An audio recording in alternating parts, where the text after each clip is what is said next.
Welcome to SmartLoving Insights. This episode is titled Our Way or God's Way, Finding Harmony in the Catholic Wedding Vows. We often find ourselves chatting with engaged couples who want to write their own wedding vows.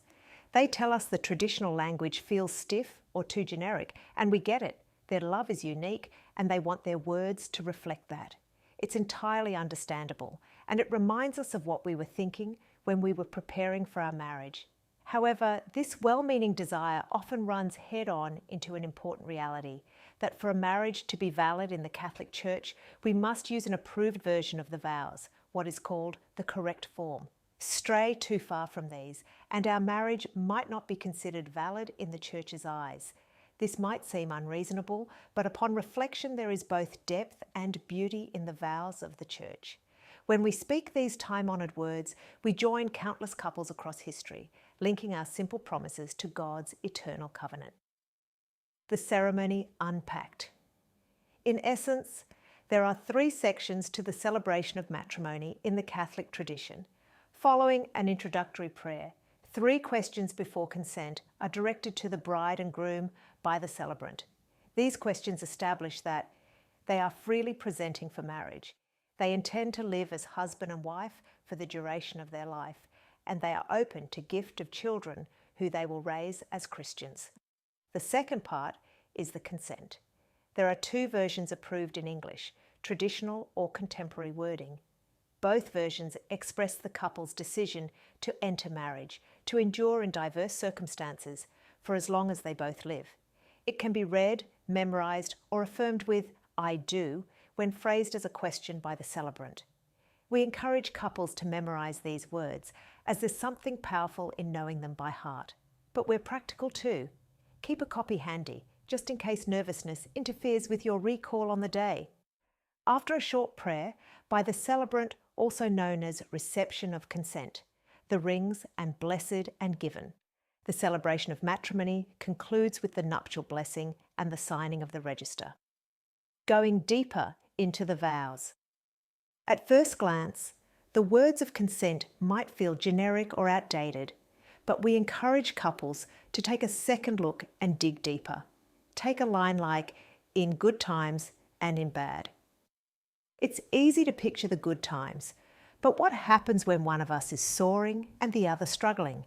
How do we hold space for each other in that situation? We've seen couples sit with these questions, scribbling their own meanings, maybe recalling a tough situation they weathered together or a quiet victory they shared. Suddenly, those generic vows become a shorthand for their story, packed with the weight of their love history. We saw this play out beautifully just last week. Our son and his bride stood before us in a traditional Catholic ceremony. Although our daughter-in-love is not a Catholic, they prepared the ceremony with great attention to detail in a beautiful, dignified ceremony. Later, in a quiet moment with family and the bridal party, they shared individual promises that brought those formal vows to life in a unique and personal expression. Seeing how seriously they'd taken their vows was very moving. It was not that one exchange was better than the other. Their private promises were a personalised addendum to the unconditional commitment they had just made more publicly in the wedding ceremony. They showed us that God's way and our way don't have to clash. With a little reflection and planning, we can honour the timeless vows of the Church and still let our unique love shine. You've been listening to SmartLoving Insights. You can find more great content, on-demand courses and relationship coaching at smartloving.org. SmartLoving engaged online. Before getting married in the Catholic Church, many priests and dioceses require that a couple completes a marriage preparation course to prepare themselves for the sacrament of marriage and to support them with helpful relationship tools.